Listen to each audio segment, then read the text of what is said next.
Very good morning, my dear students. I am Prabhat Kumar, and today I am going to start a very interesting and conceptual subject, heat and mass transfer. So, today I am going to start heat and mass transfer. In heat and mass transfer, basically we study about the modes of heat transfer. Modes of heat transfer का मतलब हुआ कि heat का जो transfer होगा from one part to the other part of the body, उसका modes क्या होगा, मीन्स मेथड क्या होगा। आपका जो यहाँ वन एंड पे जो हम यहाँ हीट दे रहे हैं, तो दूसरे एंड पे जो हमें हीट मिल रहा है, हीट का जो ट्रांसफ़र हो रहा है, how it possible.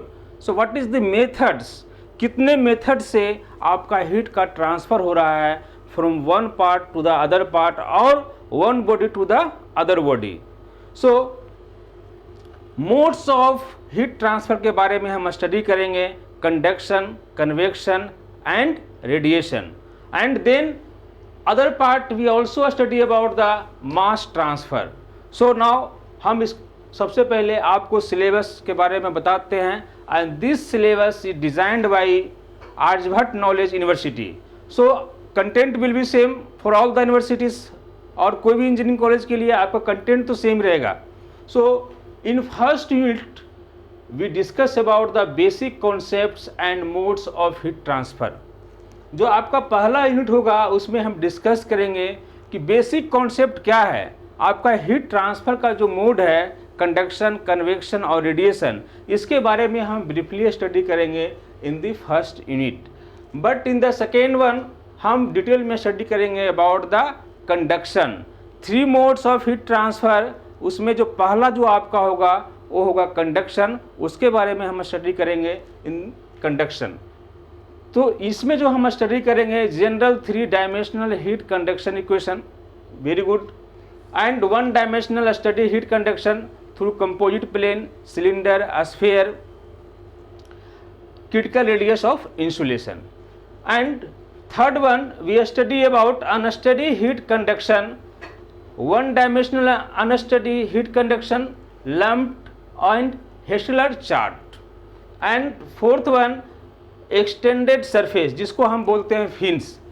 We study about the fins in 4th unit, in which we study about the heat transfer from extended surfaces of uniform conduction. And fifth one your convection. The second modes of heat transfer is your convection. So in convection we study about the free and forced convection, hydrodynamic, thermal boundary layer equation over the flat plate, laminar boundary layer analysis, fully developed heat transfer through smooth pipes, relations between fluid friction and heat transfer, forced convection, correlation, application of dimensional analysis. So fifth में हमने study करेंगे convection के बारे में. And sixth one convection का ही part है आपका heat exchanger.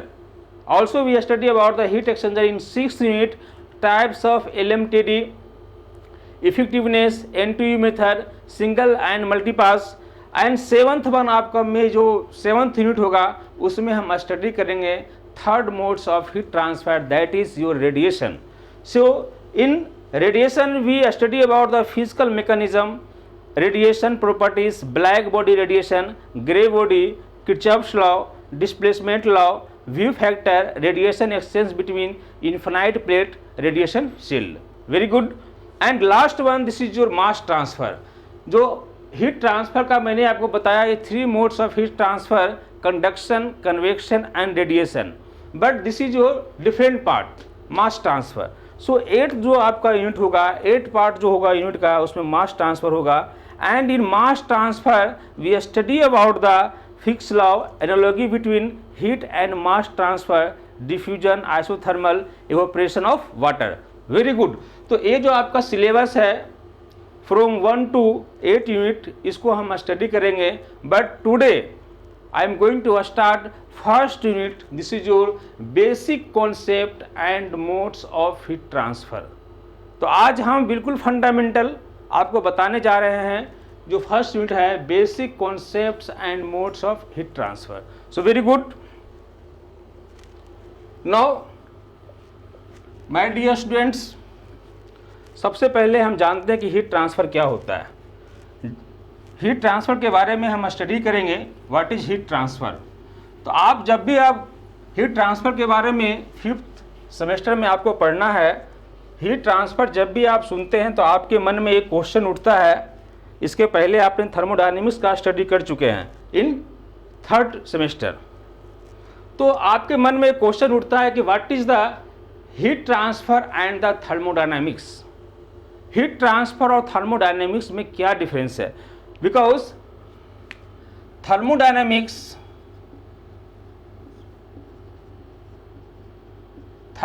का मतलब क्या है? थर्मो मतलब हीट होता है और मोशन का मतलब भी ट्रांसफ़र है, या मोशन बोलिए, मोशन और ट्रांसफ़र। ठीक है, तो आपको यहाँ थोड़ा कन्फ्यूजन होगा कि हीट ट्रांसफ़र का आखिर हमें इंट्रोड्यूस करने का ज़रूरत क्यों पड़ा, हम हीट ट्रांसफ़र यहाँ पढ़ने की ज़रूरत क्यों पड़ा, जबकि आप ऑलरेडी थर्मोडायनेमिक्स पढ़ चुके हैं। In thermodynamics also we study about the heat transfer. Okay, so हम ये बताने जा रहे हैं आपको what is the difference between the thermodynamics and the heat transfer. So very good. हम मास ट्रांसफ़र की बात बाद में करेंगे। सबसे पहले हम बात करते हैं हीट ट्रांसफ़र के बारे में। तो फर्स्ट ऑफ ऑल आप ध्यान दीजिएगा,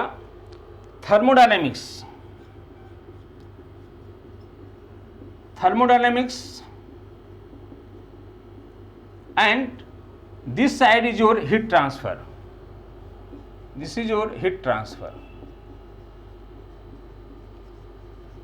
Very good. So first of all we should know about the what is difference between the thermodynamics and the heat transfer.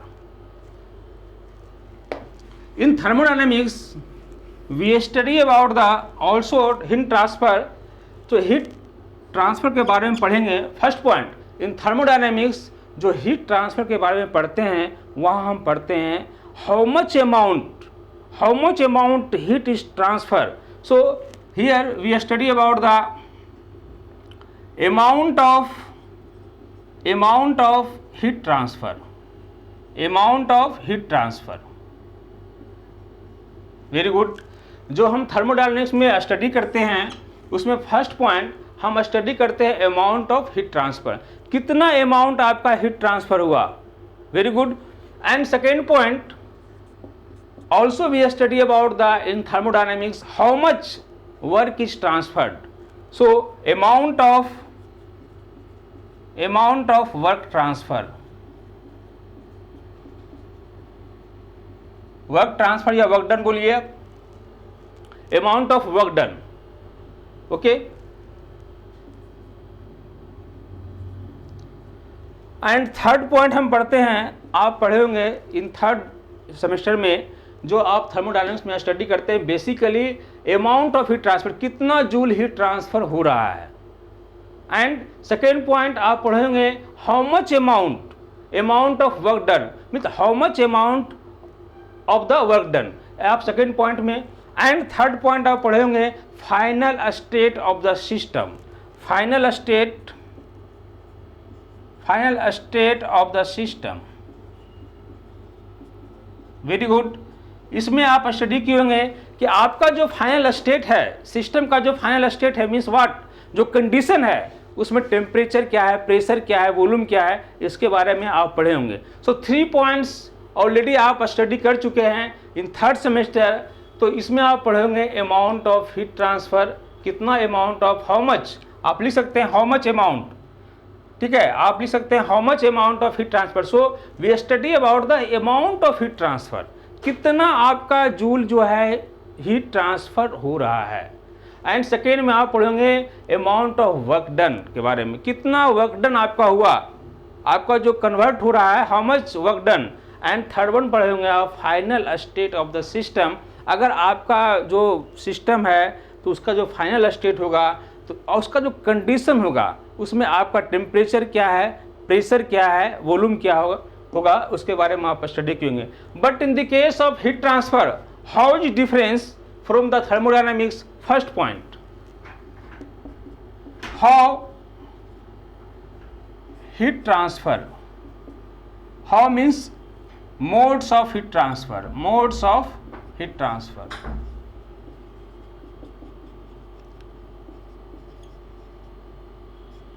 How heat transfer.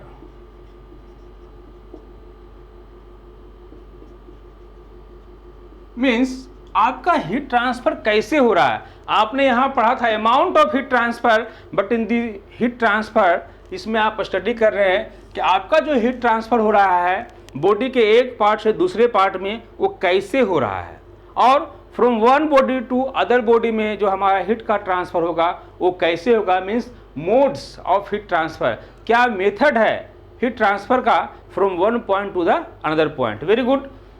And second one, rate of heat transfer, very important. Rate of heat transfer मतलब ये हुआ कि आप यहां पढ़ रहे amount of heat transfer, but in this case you will study about the rate of heat transfer. मतलब ये होता है कि आपने पढ़ा कितना अमाउंट यहाँ पे हीट ट्रांसफर हुआ, but in this case heat transfer subject में आप पढ़ेंगे कि आपका rate of heat transfer means heat transfer per unit time. यहाँ पे हम टाइम की बात कर रहे हैं, ध्यान दीजिएगा. इस केस में आप सिर्फ पढ़े amount of work, amount of heat transfer, मतलब कितना जूल आपका हीट ट्रांसफर हो रहा है. But in this subject in heat transfer आप स्टडी कर रहे हैं रेट ऑफ हीट ट्रांसफर, मतलब how much heat transfer per unit time. तो यहाँ पे हम स्टडी करेंगे. आप यहाँ पढ़े थर्मोडायनेमिक्स में कि इस पॉइंट से इस पॉइंट तक हीट कितना ट्रांसफर हुआ अमाउंट, बट आपने ये स्टडी नहीं किया कि इस पॉइंट से इस पॉइंट तक जो हमारा हीट ट्रांसफर हुआ उसको यहाँ से यहाँ तक आने में from one end to the another end को जाने में कितना टाइम लगा, कितना समय लगा, इसके बारे में आपने स्टडी नहीं किया. So we study about the rate of heat transfer in heat transfer subject. Okay, so इसमें हम पढ़ेंगे कि टाइम के साथ तो सो आपका जूल पर सेकेंड होता है. So rate of heat transfer मतलब क्या हुआ, D Q upon D T, मतलब समय के साथ आप यहाँ पढ़ेंगे रेट ऑफ हीट ट्रांसफर मतलब जूल पर सेकेंड, जिसको हम बोलते हैं वाट. सो जब भी हम हीट ट्रांसफर में बात करेंगे तो हम रेट ऑफ हीट ट्रांसफर की बात करेंगे, मतलब आपका कितना अमाउंट ऑफ हीट ट्रांसफर हो रहा है per unit time. Very good. And third one difference होगा कि अगर कोई बॉडी है उसके अगर एक एंड का टेम्परेचर गिवन है, सेकेंड जो पार्ट है अदर एंड जो है उसका टेम्परेचर गिवन है, तो इंटरफेस, सो इंटरनल टेम्परेचर आप लिख सकते हैं इंटरनल टेम्परेचर और ऑफ द बॉडी. इंटरफेस बोल सकते हैं, इंटरफेस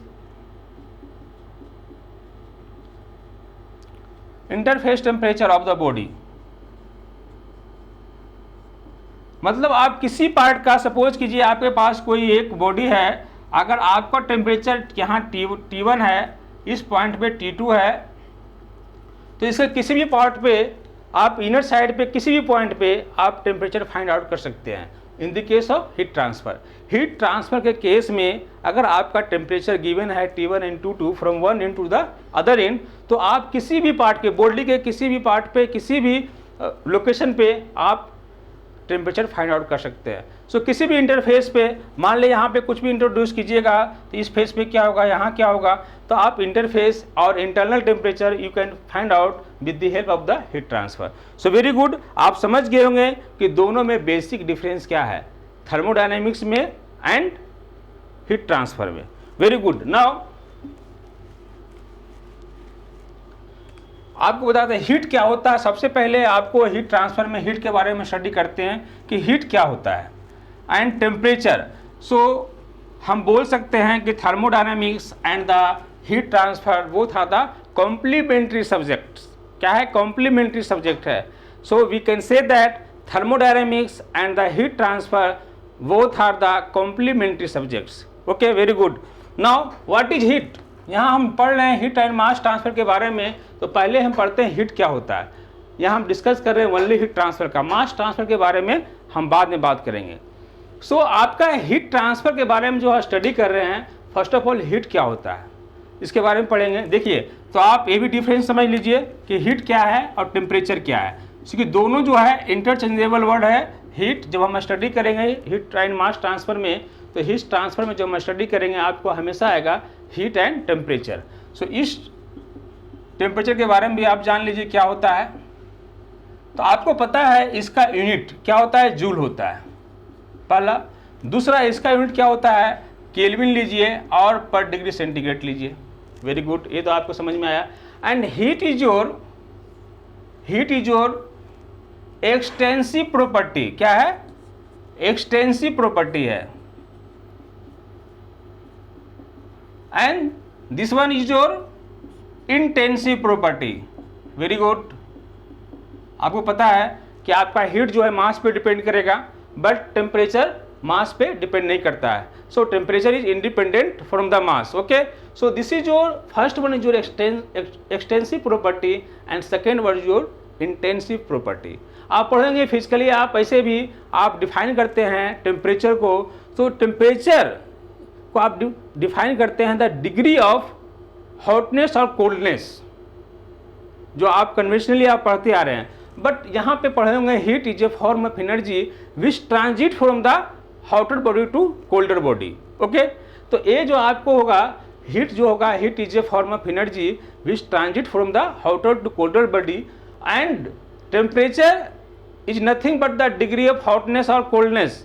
और ये भी बताएगा आपको टेम्परेचर के हीट ट्रांसफ़र किधर होगा। आपका हीट ट्रांसफ़र हमेशा जो होता है high temperature to low temperature होता है। तो ये डायरेक्शन भी आपको बताएगा कि आपका हीट ट्रांसफ़र का डायरेक्शन क्या होगा। वेरी गुड, ये आप समझ गए होंगे कि हीट और टेम्परेचर में क्या बेसिक डिफरेंस है। नाउ आप जानते होंगे, यहाँ हम बता रहे हैं आपको एनर्जी के बारे में। देखिए ध्यान दीजिएगा, एनर्जी आपका टू टाइप्स का होता है।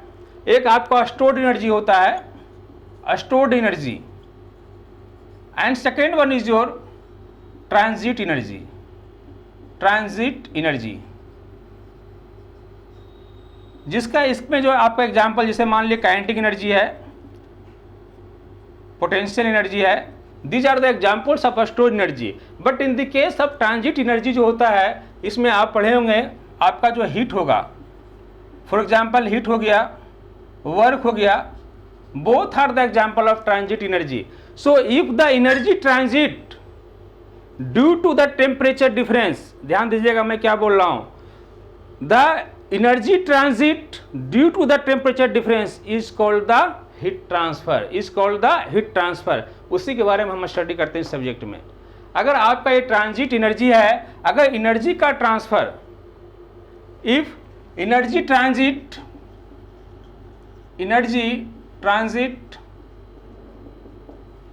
due to temperature difference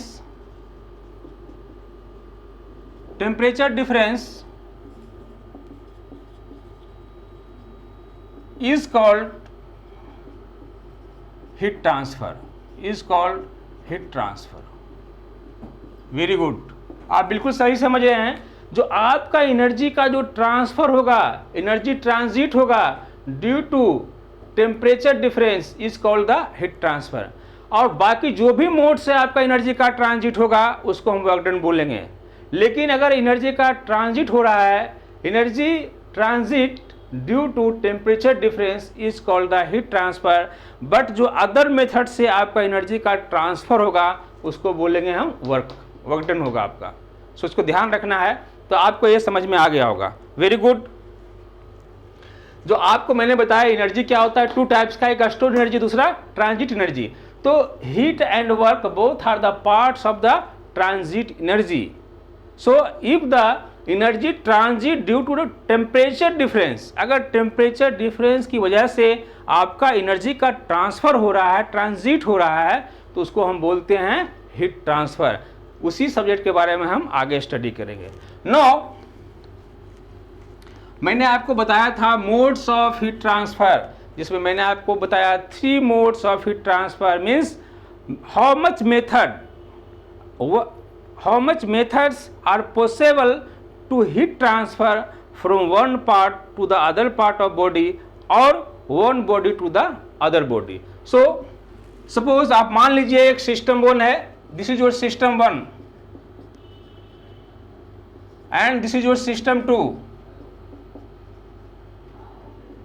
and this is your system 3। मैंने यहां पर 3 सिस्टम लिया, this is your first system, this is your second system and this is your third system. So अगर इस सिस्टम का टेम्परेचर मेंटेन करता है T1 and this is your T2 and this is your T3, very good. And आपका जो system 1 में जो आपका हीट ट्रांसफर होगा, सपोज कीजिए कि आपका मीडियम क्या है, सेम है। So same medium, same medium मतलब आपका जो हीट ट्रांसफर हो रहा है सेम फेज में हो रहा है। सेम फेज में हो रहा है मतलब solid to solid, liquid to liquid, gas to gas, very good. ये आपको समझ में आ रहा होगा। आपका सिस्टम 2 में जो हीट ट्रांसफर हो रहा है उसमें आप मानिए कि आपका क्या है, डिफरेंट मीडियम है। आपका मीडियम क्या है, डिफरेंट है, डिफरेंट मीडियम। एंड यहाँ जो आपका हीट ट्रांसफर हो रहा है वो डिफरेंस फेज में हो रहा है। Means what, solid to liquid, liquid to gas, gas to solid.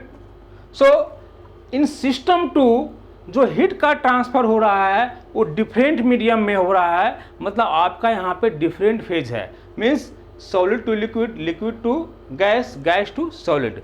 And जो थर्ड सिस्टम है, in third system there is no any medium, so no medium. So अगर थर्ड में आपका नो मीडियम है तो हीट ट्रांसफर कैसे possible है, कोई ना कोई तो मीडियम चाहिए हीट ट्रांसफर के लिए। So in third no medium means जो हीट ट्रांसफर होगा due to the electromagnetic radiation. इसमें जो हीट ट्रांसफर होगा ड्यू टू द इलेक्ट्रोमैग्नेटिक, ध्यान दीजिएगा, electromagnetic thermal radiation, thermal radiation, very good. जो वन पार्ट से जो आपका हीट जनरेट होगा दूसरे पार्ट में जो आपका हीट ट्रांसफर होगा due to the electromagnetic thermal radiation. तो एंड दिस जो आपका जो इलेक्ट्रोमैग्नेटिक इंडक्शन के थ्रू हीट ट्रांसफर हो रहा है in the form of photon, मतलब एक पैकेट ऑफ एनर्जी के फॉर्म में, फोटोन के फॉर्म में आपका हीट का ट्रांसफर होगा, वेरी गुड।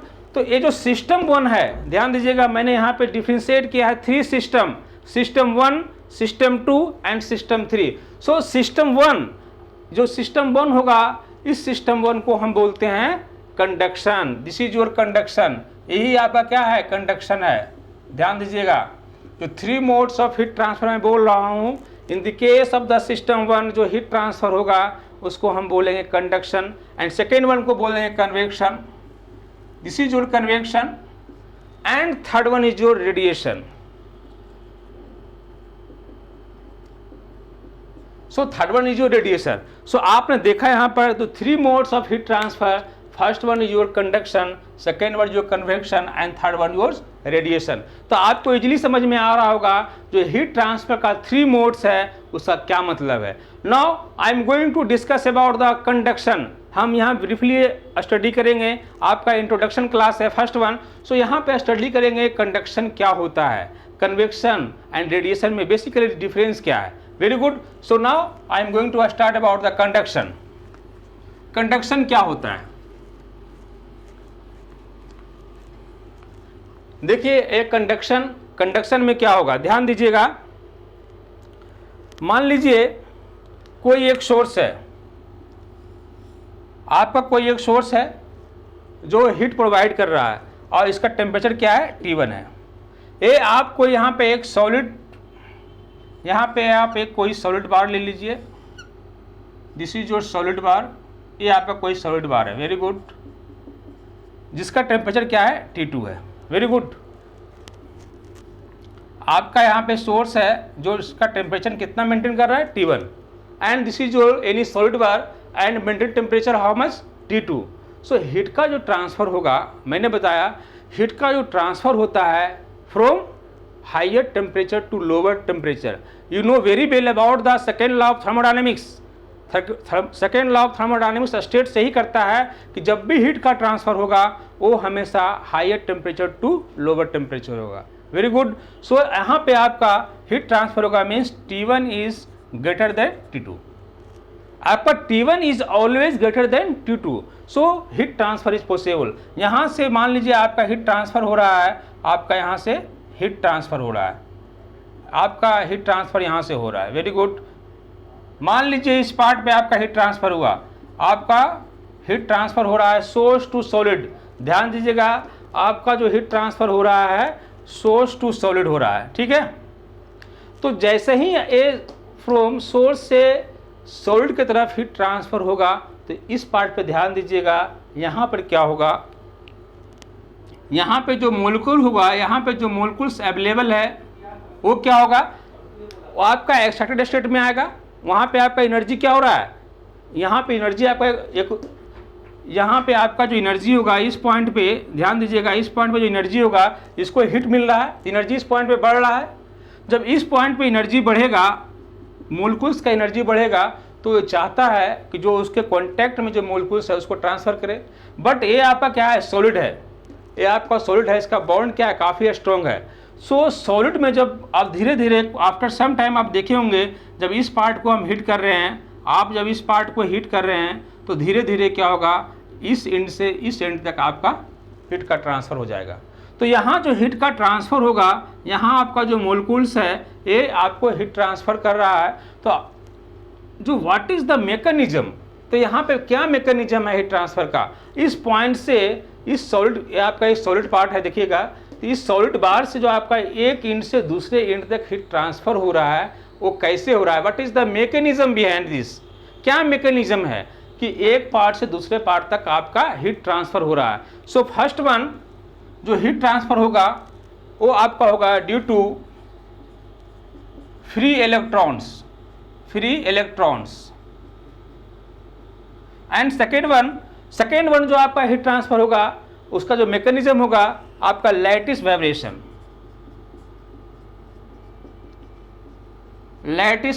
वेरी गुड, आप सही समझ रहे हैं। जैसे ही आपको हीट मिलेगा इस पार्ट को, तो यहाँ का जो मोलिक्यूल्स होगा वो हीट होगा, उसे एनर्जी मिलेगा और वो चाहेगा कि हमें जो एनर्जी मिला है वो एक एक्साइटेड स्टेट में आएगा और क्या होगा, हीट को ट्रांजिट करेगा, काइनेटिक एनर्जी में आएगा, काइनेटिक एनर्जी के फॉर्म में आएगा, वो हीट को क्या करेगा, ट्रांजिट करने की कोशिश करेगा। बट यहाँ पे आपका ये सॉलिड है और सॉलिड का बॉन्ड क्या है, काफ़ी स्ट्रॉन्ग है, इसलिए आपको पता होगा कि इसमें जो आपका हीट ट्रांसफ़र होगा, so due to the free electrons. आपको समझना है कि फ्री इलेक्ट्रॉन्स क्या है, तो आप पढ़े होंगे जो मेटल्स में जो या नॉन मेटल्स में आप देखे होंगे जो आउटर मोस्ट ऑर्बिट में जो इलेक्ट्रॉन्स होते हैं और जो वैलेंस इलेक्ट्रॉन्स होते हैं, जिसको आप बोलते हैं वैलेंस इलेक्ट्रॉन्स, उसी को हम बोलते हैं फ्री इलेक्ट्रॉन्स। तो यहाँ पे जो फ्री इलेक्ट्रॉन्स होगा आपका सॉलिड का, उसी का क्या होगा, मूवमेंट होगा और वो क्या करेगा, जो फ्री इलेक्ट्रॉन्स है उसका मूवमेंट होगा और ये आपको हीट को ट्रांसफ़र करने के लिए आपको क्या होगा, रिस्पॉन्सिबल होगा। तो जो हीट ट्रांसफ़र होगा due to the free electrons की वजह से होगा, क्योंकि आपके पास जो मेटल, देखिए सॉलिड है, सॉलिड आपका मेटल भी हो सकता है और ये आपका नॉन मेटल भी हो सकता है। वेरी गुड, आपका ये मेटल भी हो सकता है और आपका नॉन मेटल भी हो सकता है। तो आप केमिस्ट्री में पढ़े होंगे कि जो वैलेंस इलेक्ट्रॉन्स होता है वही आपका फ्री इलेक्ट्रॉन्स है। जैसे ही इसे यहाँ पे हीट मिलेगा तो इसका इलेक्ट्रॉन्स क्या होगा, एक्साइटेड स्टेट में आएगा और फ्री इलेक्ट्रॉन्स क्या है, वो मूव करेगा। तो due to movement of the free electrons heat transfer from one end to the other end. Very good, ये आपको समझ में आएगा। दूसरा है लैटिस वाइब्रेशन। तो लैटिस वाइब्रेशन, इसमें पहला पॉइंट आपको ध्यान देना है, medium at rest, medium is at rest. इसका मतलब क्या हुआ, आपका मीडियम यहाँ पे रेस्ट रहेगा, क्योंकि आपका ये सॉलिड पार्ट है। जब सॉलिड मैंने इसको लिया है, इसको कंसिडर किया हमने सॉलिड, इसका मतलब ये होता है कि आपका जो मूवमेंट होगा, जो यहाँ पे मोलिक्यूल्स है वो तो मूव नहीं करेगा, क्योंकि इसका बॉन्ड क्या है, काफ़ी स्ट्रॉन्ग है। तो इसमें आपका मोलिक्यूल्स का क्या होगा, मूवमेंट नहीं होगा। तो हीट ट्रांसफ़र कैसे होगा, due to the lattice vibration. जैसे ही इसको हीट मिलेगा तो इसका जो आपको मोलिक्यूल्स है अपने ही पोजीशन पे वाइब्रेट करेगा। तो due to the vibration heat transfer is possible in the solid. So in the case of the conduction, आपका मीडियम क्या है, एट रेस्ट है, मीडियम क्या है आपका रेस्ट में है। तो आपको ध्यान देना है कि आपका जो मीडियम है, इस मीन्स आपका जो सॉलिड का जो मोलिक्यूल्स है वो क्या है, रेस्ट में है, क्योंकि ये बॉन्ड काफ़ी मजबूत है, अपने पोजीशन से मोलिक्यूल्स वो ट्रांसफ़र नहीं होगा, तो अपने पोजीशन पे सिर्फ वो वाइब्रेट कर सकता है। जब उसे एनर्जी मिलेगा तो क्या होगा, अपने पोजीशन पे वो सिर्फ वाइब्रेट करेगा, और जैसे ही वो अपने पोजीशन पे वाइब्रेट करेगा, इसका मतलब ये हुआ कि वो उसके आसपास जो मोलिक्यूल्स हैं उसको वो हीट को ट्रांसफ़र कर देगा। तो अगर मान लीजिए कि यहाँ पे हीट दे रहे हैं, यहाँ का जो मोलिक्यूल्स है वो वाइब्रेट हुआ, जब वाइब्रेशन हुआ है काफ़ी क्लोज है, जो आपका मोलिक्यूल्स है काफ़ी क्लोज में है, अगर ये थोड़ा सा अगर इसमें वाइब्रेशन हुआ तो ये वाली पार्ट में क्या होगा, ये भी वाइब्रेट करेगा और ये आपका एनर्जी को ये क्या करेगा, ट्रांसफ़र कर देगा। तो ट्रांसफ़र करने के बाद क्या होगा, आपका हीट ट्रांसफ़र होगा from one part to the other part. तो आपको समझ में आया होगा, इन the case of the conduction medium is at rest, आपका मीडियम क्या है, रेस्ट में है, क्योंकि आपका जो ये सॉलिड पार्ट है, जो सॉलिड बॉडी है आपके पास, ये सॉलिड बॉडी है, इसका बॉन्ड क्या है, काफ़ी स्ट्रॉन्ग है, इसलिए इसमें मूवमेंट नहीं होगा, आपका जो मोलिक्यूल्स है उसका मूवमेंट नहीं होगा। तो हीट जो ट्रांसफ़र करेगा उसका मैकेनिज्म होगा, first one due to free electrons and second one due to the lattice vibration. But this lattice vibration is dominated, ये डोमिनेंट होता है किस पे, फ्री इलेक्ट्रॉन्स पे। ठीक है, अब देखिए यहाँ पे मैंने नॉन मेटल की बात किया है, तो नॉन मेटल में क्या होता है, फ्री इलेक्ट्रॉन्स नहीं होते हैं। आप पढ़े होंगे कि आपका जो नॉन मेटल में फ्री इलेक्ट्रॉन्स नहीं होते हैं, तो इस कारण से आपका जो नॉन मेटल में हीट ट्रांसफर होगा सिर्फ पॉसिबल किसके थ्रू है, सिर्फ ओनली लैटिस वाइब्रेशन, क्योंकि आपका नॉन मेटल में, आपका जो नॉन मेटल है उसमें क्या है, no free electrons. So heat transfer is possible in non metals only lattice vibration. So lattice vibration की वजह से ही सिर्फ आपका क्या होगा, हीट ट्रांसफर होगा। But in the case of the metal heat transfer is possible due to the free electrons as well as due to the lattice vibration. इसलिए हम बोलते हैं कि जो कंडक्टर होता है, जो मेटल होता है, उसका जो आपका हीट ट्रांसफर रेट करने का कैपेसिटी जो होता है वो ज़्यादा होता है। ठीक है, और नॉन मेटल का क्या होता है, कम होता है। इसलिए हमेशा ध्यान रखना है कि जो हीट ट्रांसफ़र होगा सॉलिड में वो मैक्सिमम होगा, उसके बाद आपका लिक्विड में होगा, देन आपका गैस में होगा। तो आप समझ रहे होंगे कि सॉलिड में जो होता है वो मैक्सिमम होगा, लिक्विड में आपका गैस से ज़्यादा होगा, बट सॉलिड से कम होगा। वेरी गुड, ये आपको समझ, बट इसमें ध्यान रखना है कि आपका मीडियम होगा, आपका जो सॉलिड पार्ट है, देख रहे हैं सॉलिड पार्ट जो है आपका सेम फेज है, ये सॉलिड फेज है, सेम फेज है, ठीक है, और आपका जो मीडियम है वो रेस्ट में होगा। और the mechanism behind the heat transfer in conduction is due to free electrons and lattice vibration. Very good, आपको यहाँ तक समझ में आ गया होगा। नाउ इसके लिए जो एक गवर्निंग इक्वेशन होता है जिसको हम बोलते हैं फ्यूरियर्स लॉ। जो फ्यूरियर्स लॉ है उसके बारे में हम डिस्कस कर लें थोड़ा कि फ्यूरियर्स लॉ क्या होता है। फ्यूरियर्स लॉ,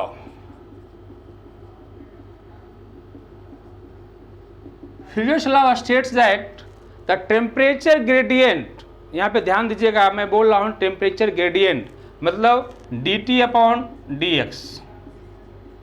टेम्परेचर ग्रेडियंट का मतलब क्या हुआ, temperature difference with respect to x। ठीक है, सपोज मान लीजिए आपके पास कोई स्लैब है,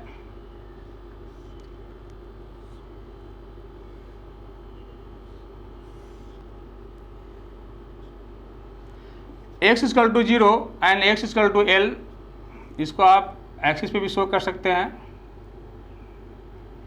ठीक है, इधर x है, इधर आपका टेम्परेचर है T। वेरी गुड, तो मान लीजिए आपका जो y एक्सिस पे आप टेम्परेचर को शो कर रहे हैं और x पे आप क्या कर रहे हैं, जो पोजीशन है स्लैब का उसको शो कर रहे हैं। वेरी गुड, मान लीजिए इस पोजीशन पे टेम्परेचर क्या है, T1 है एंड T2 टेम्परेचर यहाँ पे है। तो आपका जो हीट ट्रांसफ़र होगा, ध्यान दीजिएगा, यहाँ जो हीट ट्रांसफ़र होगा आपका Q, हीट ट्रांसफ़र हो रहा है because T1 is greater than T2। मैंने आपको बताया कि हीट ट्रांसफ़र पॉसिबल है क्योंकि आपका जो हीट ट्रांसफ़र हमेशा due to temperature difference. So energy transit due to the temperature difference. तो टेम्परेचर डिफरेंस यहाँ पे T1 है, यहाँ T2 है, and T1 is always greater than T2। So heat transfer is possible from T1 to T2। तो आपका heat transfer होगा इधर, ठीक है। तो आपका dt अपॉन dx, देखिए dt अपॉन dx क्या है, इसको बोल रहा हूं मैं टेम्परेचर ग्रेडियंट, इसको बोलते हैं टेम्परेचर ग्रेडियंट। Very good. सो टेम्परेचर ग्रेडियंट यहां से देखिए आप dt अपॉन dx क्या होगा, जो आपका हीट ट्रांसफर होगा, Fourier's law states that the rate of heat transfer is directly proportional to temperature difference, मतलब dt upon temperature gradient, temperature gradient. So heat transfer rate is always directly proportional to temperature gradient means dt upon dx। So you can write dt upon dx। Very good. dt upon dx से आप क्या समझ रहे हैं, इसको यहाँ से ध्यान दीजिए। dt upon dx is equal to आपका लेंथ क्या है, इस पोजीशन पे देखिए x पे जो आपका यहाँ पे इस पोजीशन पे जो लेंथ है x इक्वल टू l है, and what about this position, temperature, इस पोजीशन पे टेम्परेचर क्या है T2 है, और इस पोजीशन पे आपका क्या टेम्परेचर T1 है, डिवाइड बाई, आप देखिए जहाँ पे आपका T2 था इस पोजीशन पे लेंथ क्या है, जो स्लैब का जो पोजीशन होगा, लेंथ होगा यहाँ पे, वो क्या होगा L होगा, और इस पोजीशन पे क्या है 0। सो यू कैन 0, ओके, आप इसको 0 बोल सकते हैं। तो आपका जो वैल्यू आएगा माइनस, ये जो वैल्यू आएगा क्या होगा, minus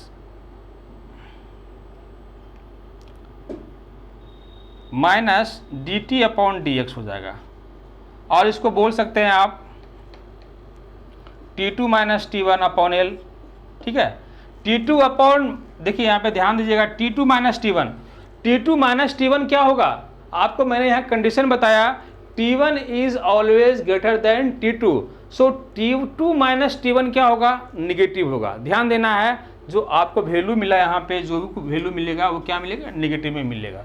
so we can say that the temperature gradient is always negative, क्योंकि आपका जो हीट ट्रांसफ़र हो रहा है फ्रॉम T1 टू T2 हो रहा है, और T1 is greater than T2।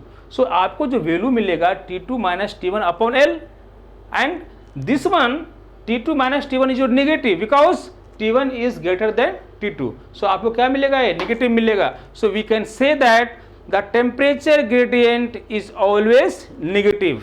So dt, यहाँ पे dt और dt अपॉन dx क्या होगा, नेगेटिव होगा। सो आप यहाँ पे बोलेंगे ये आपका क्या होगा, माइनस हो जाएगा, minus dt upon dx। Very good. And heat transfer, यहाँ पे डॉट दे रहा हूँ मैं, जब क्यूब के ऊपर डॉट दे रहा हूँ इसका मतलब रेट बोल रहा है, मतलब हीट ट्रांसफर रेट, कितना आपका heat transfer per unit time, आपका जो हीट ट्रांसफर हो रहा है टाइम के साथ यहाँ ध्यान देना है। क्यू डॉट का मतलब हुआ heat transfer rate, joule per second watt. Very good. So Q dot is also directly proportional to area. जो आप देखिए जहाँ पे आपका हीट फ्लो हो रहा है, ये जो एरिया होगा आपका हीट फ्लो इस डायरेक्शन में हो रहा है, तो एरिया हमेशा क्या होगा, perpendicular to the heat flow. So area is always perpendicular to the direction of heat flow. So आपका यहाँ पे ए हो जाएगा। वेरी गुड, ये आपको समझ में आ रहा होगा। Now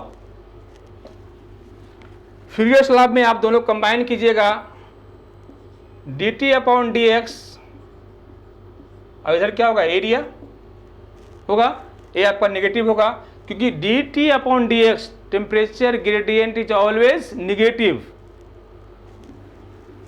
so we can write q dot is equal to k a dt upon dx। यहाँ आपको नेगेटिव साइन होगा, यहाँ देखिए आपको K मिला, इस K जो आपका कांस्टेंट होगा और उसको हम क्या बोलते हैं, this is your thermal conductivity, इसको बोलते हैं थर्मल कंडक्टिविटी। सो मैंने आपको बताया कि सॉलिड में जो आपका होगा हीट ट्रांसफर क्या होगा, हीट ट्रांसफर रेट ज़्यादा होगा कंपेयर टू द लिक्विड, और लिक्विड का जो हीट ट्रांसफर रेट होगा वो गैस से ज़्यादा होगा। सो हम कह सकते हैं कि और ये जो हीट ट्रांसफर रेट है वो डिपेंड किस पे कर रहा है, थर्मल कंडक्टिविटी पे। सो हम कह सकते हैं कि अगर थर्मल कंडक्टिविटी का वैल्यू ज़्यादा होगा तो हीट ट्रांसफर रेट क्या होगा, ज़्यादा होगा। इट मीन्स सॉलिड का थर्मल कंडक्टिविटी क्या होगा, ज़्यादा होगा compare to the liquid and gas. Very good. तो आपको जो गवर्निंग क्वेश्चन है जिसको मैंने बोला फ्यूरियस लॉ, उसके लिए मैंने एक क्वेश्चन निकाला जिसको मैंने आप डिराइव किया तो आपको मिला Q dot is equal to minus K A D T upon D X. तो this is your D T upon D X is your temperature gradient. So temperature with respect to the X, temperature जो change हो रहा है with respect to the X हो रहा है, and A is your area. देखिए perpendicular to the heat transfer rate, जो heat transfer का डायरेक्शन होगा, जिस डायरेक्शन में हीट ट्रांसफर होगा उसके परपेंडिकुलर होगा एरिया हम लेंगे, ठीक है। तो so you can get equation from the Fourier's law Q dot equal to minus K A D T upon D X. Very good. चलिए आप देखते हैं कन्वेक्शन। सेकेंड वन आपका था कन्वेक्शन। कन्वेक्शन क्या होता है, जैसे आपने पढ़ा अभी कंडक्शन, तो कन्वेक्शन क्या होगा, देखिए वेरी गुड। तो आपने पढ़ा होगा पहला मैंने बताया था मीडियम इन मोशन, इसमें क्या होगा, मीडियम इन मोशन। जो फर्स्ट केस में इन the case of the conduction medium is at rest, आपका मीडियम वहाँ रेस्ट पे था, बट यहाँ पे क्या है, मीडियम इन मोशन। आपका जो यहाँ मीडियम होगा वो मोशन में होगा। ध्यान दीजिएगा, मान लीजिए आपका ये कोई सॉलिड सरफेस है, this is your solid surface, और यहाँ पे कोई आपका कंटेनर है जिसमें आप क्या है, आपका वाटर है, ठीक है, लिक्विड है, ये आपका क्या है, लिक्विड है। ध्यान दीजिएगा इसको।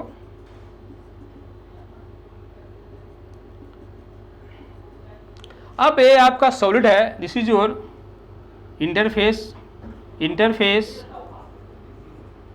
बिटवीन सॉलिड एंड लिक्विड,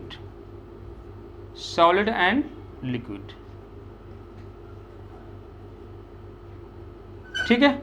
यहाँ ये आपका सॉलिड है, ये आपका लिक्विड है। अगर किसी सोर्स से इसको हीट मिलता है, ध्यान दीजिएगा, इस सॉलिड सरफेस को आपको हीट मिलेगा, तो ये हीट ट्रांसफर किसको करेगा, जो यहाँ पे बिल्कुल देखिएगा इस पॉइंट पे जो आपका बिल्कुल नीचे का जो मोलिक्यूल्स है उसको हीट ट्रांसफर करेगा, ठीक है।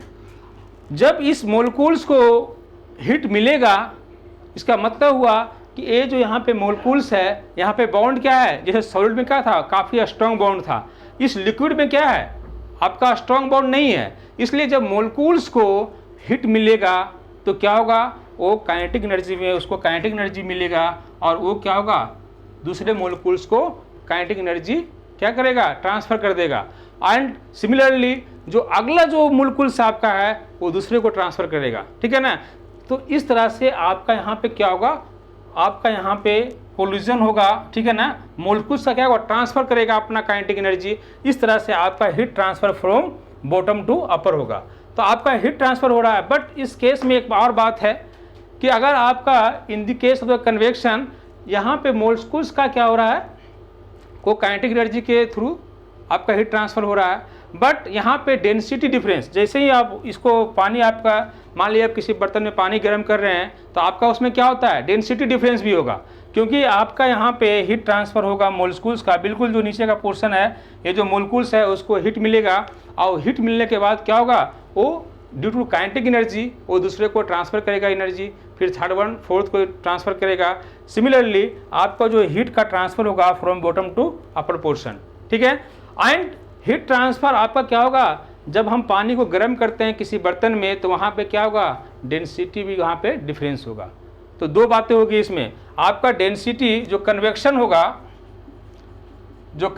होगा उसमें जो हीट ट्रांसफर हो रहा है, एक तो कोलिजन हो रहा है मोलिकुल्स का, ठीक है ना, उसके वजह से जो हो रहा है हीट ट्रांसफर, जिसको बोलते हैं हम डिफ्यूजन। क्या बोलते हैं? डिफ्यूजन। सो हीट ट्रांसफर जो होगा कन्वेक्शन में, वो देखिए क्या होगा, ड्यू टू डिफ्यूजन प्लस क्या, डेंसिटी डिफरेंस, इसको बोलते हैं बल्क मोशन। क्या बोलेंगे? Bulk motion. So in this case of the convection, heat transfer is possible through diffusion and the bulk motion. तो हीट का जो डिफ्यूजन हो रहा है, जो हीट ट्रांसफर होगा कन्वेक्शन में, ठीक है ना, वो due to diffusion and bulk motion. तो बल्क मोशन जो होगा ये किसके कारण? ड्यू टू डेंसिटी डिफरेंस, ठीक है। एंड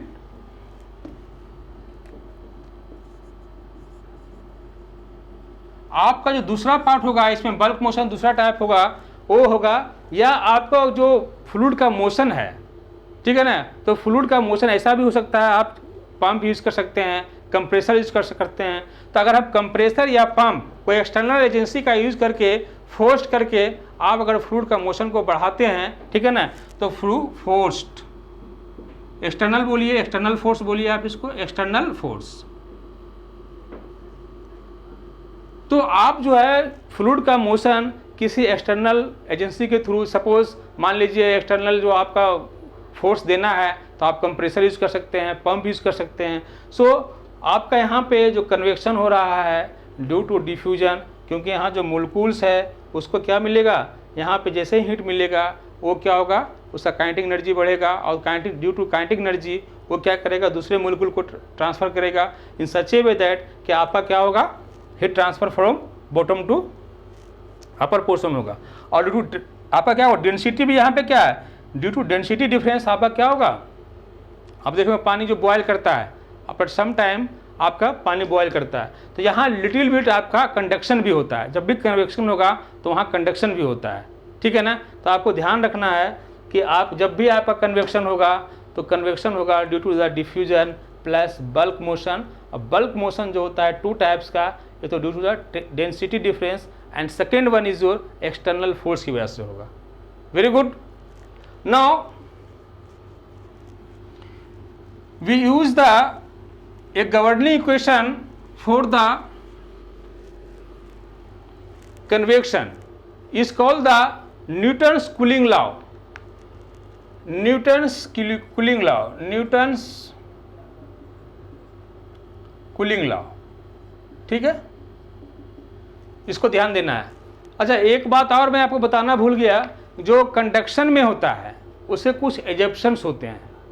कंडक्शन जो आपका होगा उसमें आपका कुछ क्या होगा, एजप्शंस होगा, ठीक है, इसको ध्यान रखना है। कुछ एजप्शन का मतलब ये होता है कि सपोज आपका जो मटेरियल होगा, ठीक है ना, वो होमोजीनियस एज वेल एज क्या होगा, आइसेंट्रोपिक, आपका जो होगा, पहला ध्यान दीजिएगा, आपका मटेरियल क्या होगा, मटेरियल इज होमोजीनियस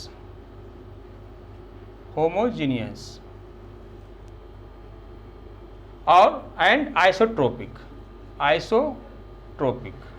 ठीक है। आपका जो हम बात करेंगे कंडक्शन में, तो कंडक्शन में कुछ एजप्शन लेते हैं, उसको ध्यान रखना आपको कि आपका मटेरियल क्या होगा, होमोजीनियस एंड आइसोट्रोपिक होगा, मतलब आपका के का जो वैल्यू होगा थ्रू आउट सेम होगा। वहाँ जो हम बात करेंगे जो एजप्शन होगा सेकेंड पॉइंट, वो आपका होगा 1D की बात करेंगे, मतलब 1 डायमेंशनल वहाँ पे होगा आपका, ठीक है। जो हीट ट्रांसफर होगा 1 डायमेंशनल की बात करेंगे। थर्ड पॉइंट होगा no heat generation,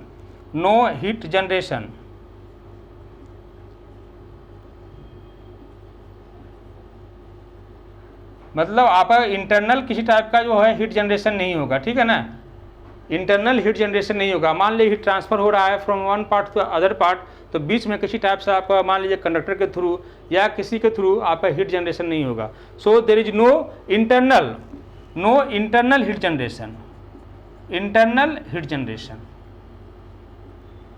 very good. And जो फोर्थ पॉइंट होगा आपका जो सिस्टम होगा वो किस में होगा, स्टडी स्टेट में होगा। स्टडी स्टेट का मतलब ये हुआ, आप पढ़े होंगे, स्टडी स्टेट का मतलब है कि टेम्परेचर जो है, ठीक है ना, temperature with respect to time वो क्या होगा, जीरो होगा। टेम्परेचर जो है टाइम के साथ आपका चेंज नहीं करेगा, मतलब dt अपॉन dt, जो ऊपर आपका dt upon dt small T, यहाँ पर क्या होगा, जीरो हो जाएगा। इसको ध्यान देना। तो कुछ आपके पास जो एजप्शंस है उसको हम कंसिडर करते हैं in the case of the conduction. जब भी हम वहाँ इक्वेशन निकालेंगे तो वहाँ हमें ध्यान देना होगा कि हमारे पास जो एजप्शंस है उसको प्रॉपर फॉलो कर रहा है या नहीं कर रहा है। तो हीट ट्रांसफर रेट जो होगा वो डायरेक्टली प्रोपोर्शनल टू किसका होगा, temperature difference Ts minus Tf। और दूसरा जो होगा वो होगा आपका सरफेस एरिया, ए सरफेस। जब दोनों इक्वेशन को हम कंबाइन करेंगे तो you will get the Q dot equal to H A T S minus T F.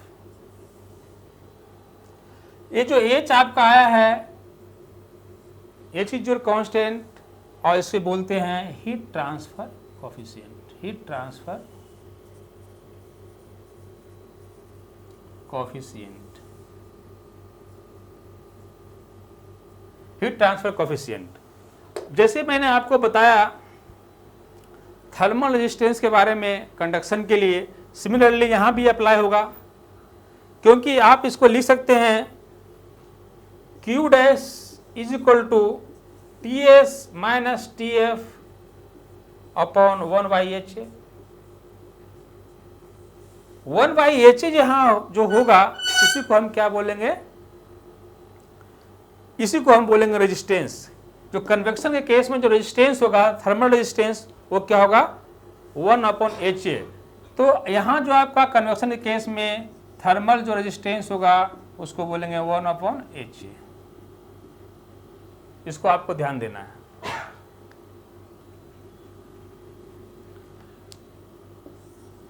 और अगर मान लो आप कन्वेक्शन में आप पढ़ रहे हैं, सिमिलरली जैसे आपने वहाँ सीरीज में देखा, पैरेलल में देखा, डिफरेंट रेजिस्टेंस को हमने क्या किया, सीरीज में कनेक्ट किया, फिर पैरेलल में कनेक्ट किया। सिमिलरली यहाँ भी वही होगा, आपको जैसे ही हम सीरीज में कनेक्ट करेंगे तो कन्वेक्शन के लिए वैल्यू अलग होगा, कंडक्शन के लिए वैल्यू अलग होगा। बट ये जो RTH इक्वल टू 1/HA है, इसी को हम बोलते हैं thermal resistance for the convection. Now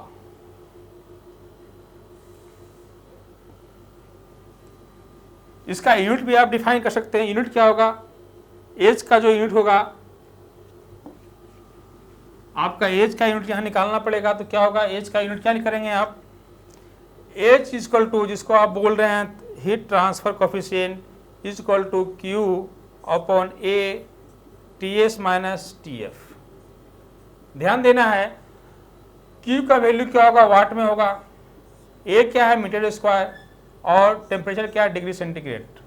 so we can say that the unit of H means heat transfer coefficient का जो यूनिट होगा वो वाट पर मीटर स्क्वायर डिग्री सेंटीग्रेड। इसको भी याद रखना है आपको। Now third one, third mode of heat transfer is called the radiation.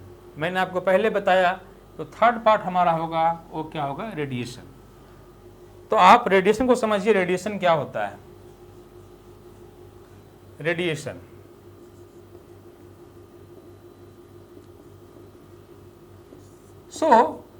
Radiation का जो गवर्निंग इक्वेशन होगा उसको हम बोलेंगे स्टीफन बोल्ट्जमैन इक्वेशन। क्या बोलेंगे, स्टीफन बोल्ट्जमैन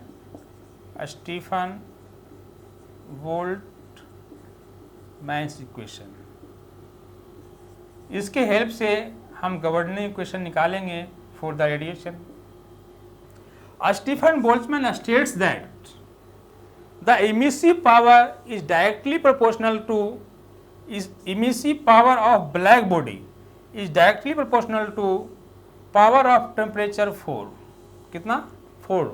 आपको ध्यान रखना है कि EB जो होगा, EB आपका emissive power is directly proportional to T to the power 4.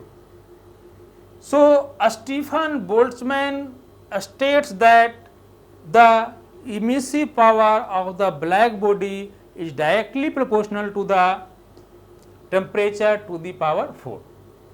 Now emissive power क्या होता है, आपको पहले समझना होगा कि emissive power क्या है।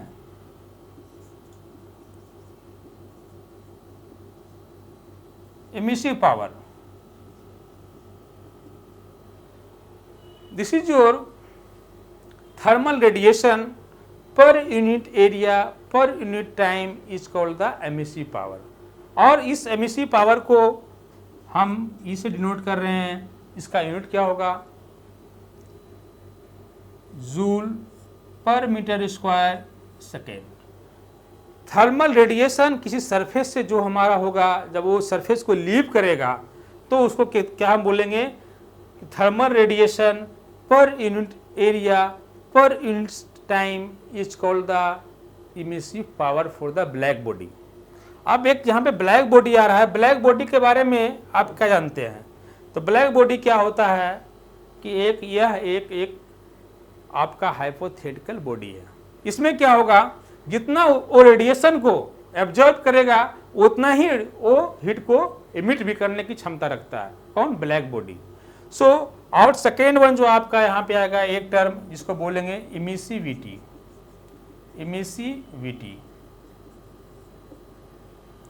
इमिसिविटी को जो अगर हम डिफाइन करेंगे, it is the ratio of the emissive power of real body divide by emissive power of black body.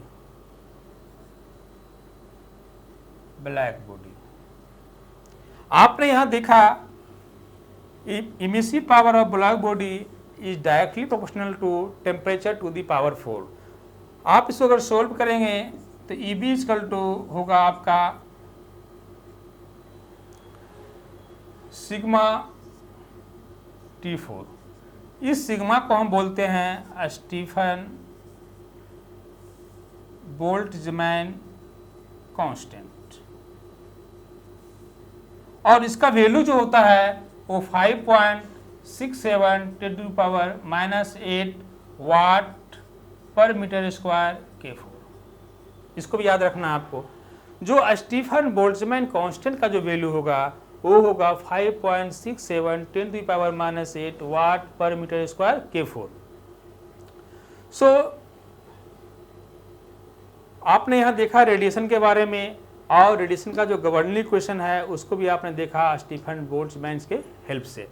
तो ये जो इक्वेशन आपको मिला, अब आपको अगर मान लिया जाए हीट ट्रांसफर निकालना है इसमें, तो हीट ट्रांसफर क्या होगा, is equal to area into E क्या आपका एमिसिव पावर है। तो आप यहाँ से भी निकाल सकते हैं जो हीट ट्रांसफर कितना होगा, तो ये एक surface area into EB, emissive power से हेल्प से आप हीट ट्रांसफर निकाल सकते हैं। किस केस में, तो रेडिएशन के केस में। तो आपने देखा different modes of heat transfer. पहला आपने देखा कंडक्शन, फिर देखा आपने कन्वेक्शन, फिर आपने देखा रेडिएशन। तो रेडिएशन का जो गवर्निंग इक्वेशन हुआ वो हुआ Stefan Boltzmann equation. This is very important. अब हम इसके हेल्प से जो कंडक्शन का न्यूमेरिकल सोल्व करेंगे और हम कन्वेक्शन का न्यूमेरिकल सोल्व करेंगे।